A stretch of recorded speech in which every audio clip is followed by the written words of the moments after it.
Saya mau sampaikan kepada mereka, sudahlah, capek kita. Kalian setiap hari menghina, memfitnah, capek. Kita perang aja deh. Kita perang aja. Saya siap untuk kobarkan perang melawan mereka dengan backingnya, sudah. Takbir. Umat Islam semua saya tanya, siap perang lawan gerombolan monyet? Takbir.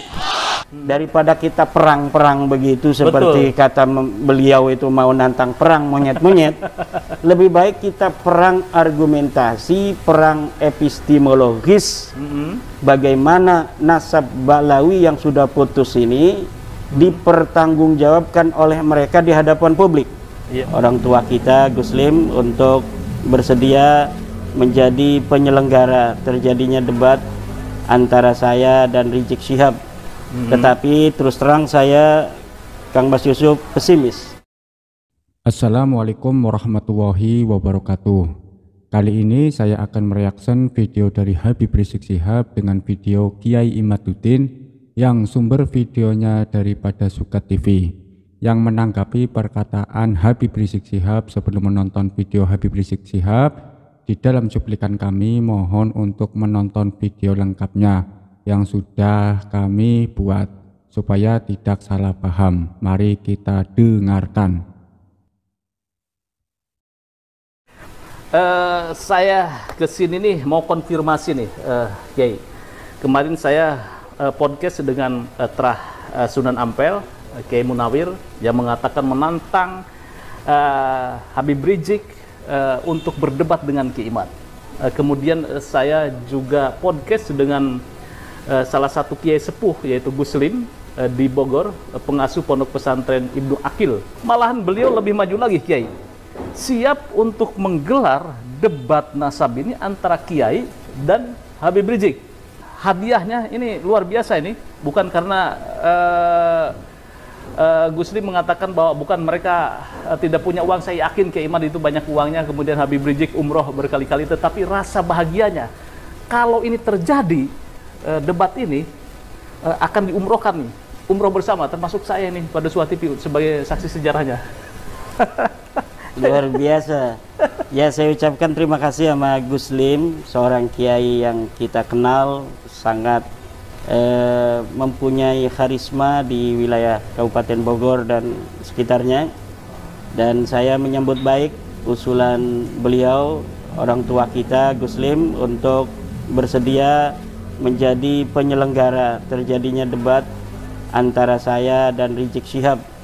Tetapi terus terang saya, Kang Mas Yusuf, pesimis bila pihak Rizik Syihab berani untuk melayani tantangan debat dari Guslim itu.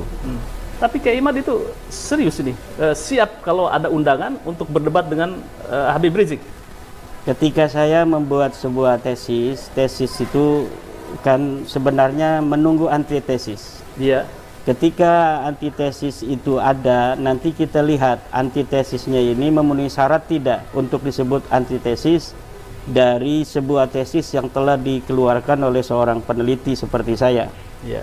Jadi berbagai macam kesempatan yang dimana saya diundang selama ini, suasana-suasana akademis yang saya harapkan itu selama ini selalu gagal. Di UIN Syarif Hidayatullah, ketika kita mau dipertemukan dengan Profesor Said Agil Al-Munawar, gagal. Iya. Kemudian di Wali Songo, ketika dipertemukan kita rencananya dengan Rabita Alawiyah, gagal. Iya. Sebelumnya di Banten juga, ketika panitia Banten akan mengadakan dan mempertemukan saya dengan Topik Segap, itu pun gagal. Iya. Hanya dikirim Hanif Alatas dan beberapa orang dari saudara kita dari Kibin, tetapi ternyata mereka juga tidak mengatasnamakan sebagai perwakilan dari Rabita Alawiyah. Iya. Kemudian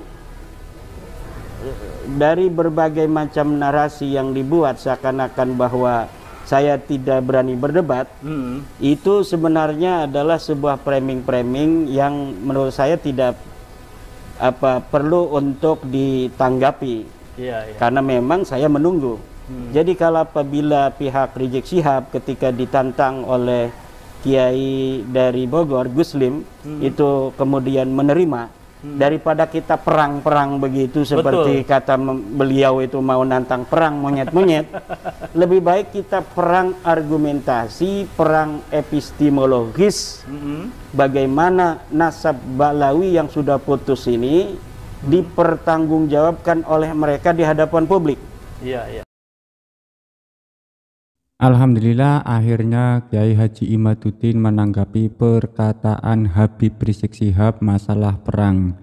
Tetapi Kiai Haji Imaduddin berkata daripada perang monyet-monyet lebih baik kita perang argumentasi supaya nasab Ba'alawi yang sudah putus dipertanggungjawabkan oleh mereka di hadapan publik. Nah, saya menunggu itu, mampukah mereka membela nasab mereka yang terbukti palsu menurut kajian epistemologis saya berdasarkan penelitian kitab-kitab nasab dan kitab-kitab sejarah yang bukan hanya nasabnya itu palsu tetapi nama-nama yang disebut sebagai leluhur mereka itu juga terbukti sebagai leluhur yang fiktif.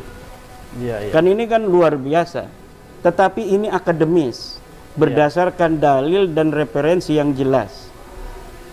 Mampukah Rizik Syihab untuk menyampaikan kepada masyarakat antitesis tentang tesis saya tersebut?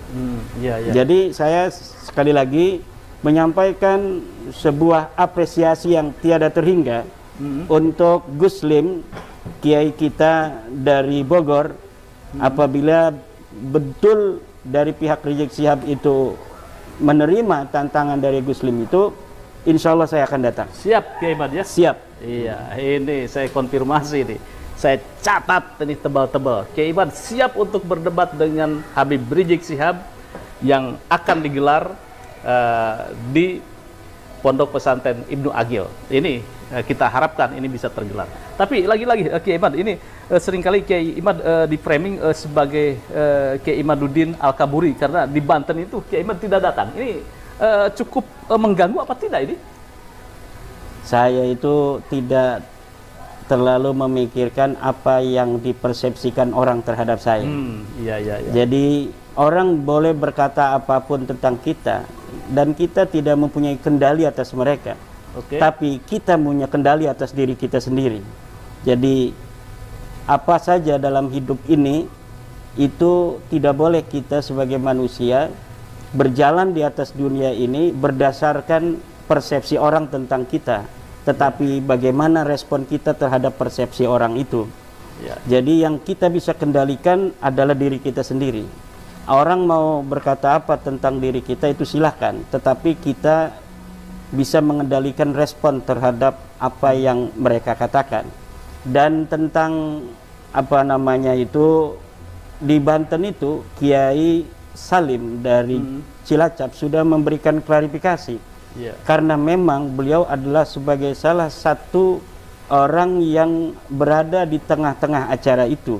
Beliau hadir di situ, beliau juga adalah pendukung daripada tesis saya dan beliau juga mengaku bahwa waktu itu siap untuk meladeni Rabita Alawiyah, membantu Kiai Imad untuk berdebat dengan Rabita Alawiyah.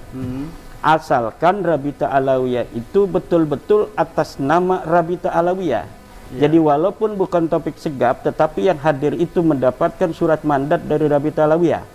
Tetapi ketika Kiai Salim menanyakan bersama Gus Ajus Jazuli dan waktu itu masih ada Tengku Qori. Iya, Tengku waktu itu ya. Iya, masih ada Tengku Qori. Nah sekarang Tengku Qori disapa oleh host pada Suka TV dan Kiai Haji Imaduddin.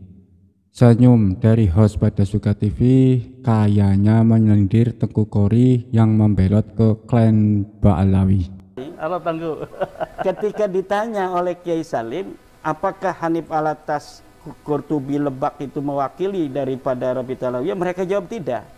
Nah, kalau tidak mewakili atas nama Rabita Alawiyah, sedangkan acara itu diadakan untuk mempertemukan saya dan Rabita Alawiyah, baik dengan Taufik Segap langsung maupun dengan wakilnya, tapi ternyata kan Taufik Segap sudah menyatakan. Jadi beberapa hari sebelumnya saya mendapatkan screenshot dari saudara saya Imam Ibrahim bahwa Taufik Segaf Rabita Alawiyah tidak mau datang dan tidak mau mengutus wakil.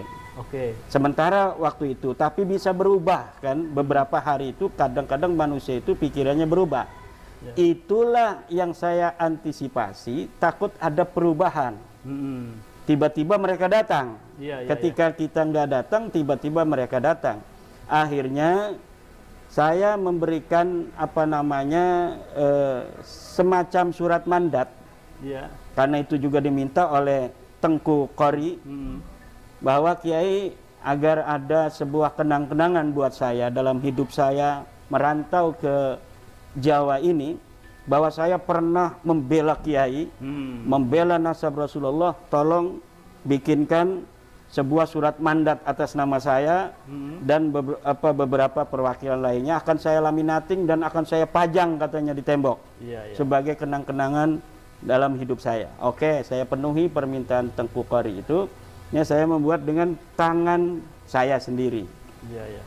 Beberapa nama yang bersedia. Jadi saya belum kenal dengan Kiai Salim, saya belum kenal dengan Gus Aziz Jazuli, tetapi mereka sudah ada komunikasi melalui alat komunikasi bahwa mereka mendukung saya dan siap untuk bersama Kiai meladeni perwakilan Rabita Alawiyah yang ada di Banten. Kemudian ketika ditanyakan pihak Rabita Alawiyah atau yang hadir itu oleh Tengku, apakah Anda mewakili dengan Kiai Salim dari Rabita Alawiyah? Ternyata mereka tidak mewakili. Maka Kiai Salim mundur. Kiai Salim mundur, tidak mau, maka di situ hanya ada Tengku, ada Aziz Jazuli, Gus Aziz, dan satu lagi. Dan akhirnya ya itu terjadi debat kusir. Yang paling terkenal diam. Nah, diam itu sekarang jadi channel itu. Channel diam, saudara kan ya. Baik, ini kita bongkar sejarah apa tentang debat nasab. Baik, oke, kemarin itu kan juga Habib Hanif dan kawan-kawan ya, Rumel Abbas juga membuat buku itu, jawaban apa mengokohkan bahwa nasab, keabsahan nasab Balawi. Kemudian Kiai Imad pun apa memberikan sebuah jawaban dengan buku yang tidak kalah tebalnya, malah lebih tebal Kiai Imad. Nah, ini pesan moral apa yang ingin Kiai sampaikan kepada netizen atau kepada akademisi?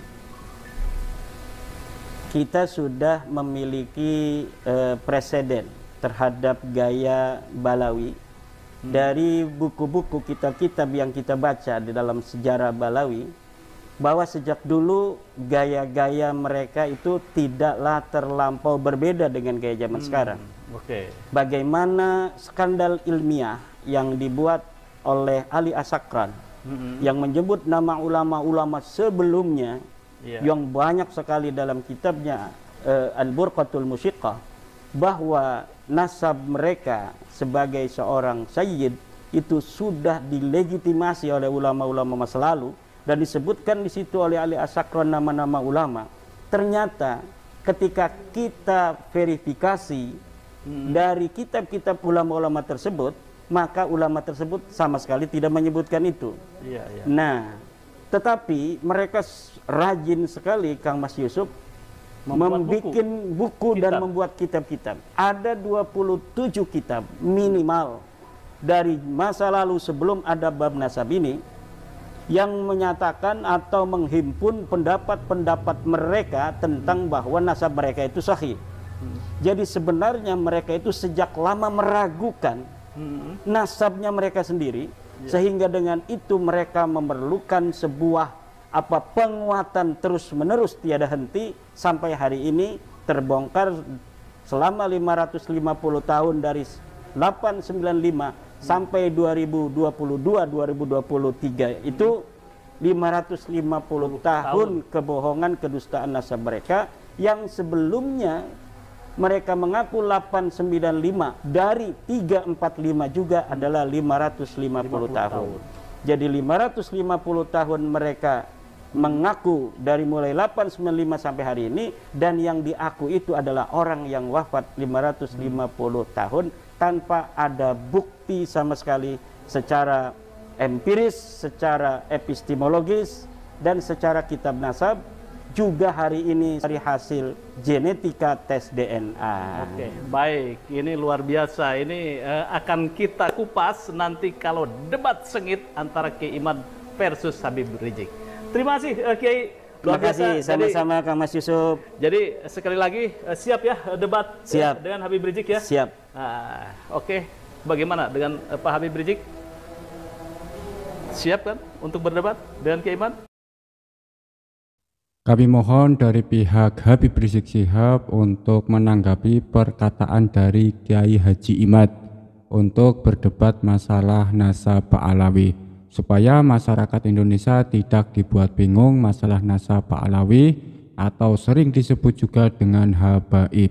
Sekian dari kami, mohon maaf sebesar-besarnya bila ada kata-kata yang kurang berkenan. Wabillahi taufiq wal hidayah. Wassalamualaikum warahmatullahi wabarakatuh.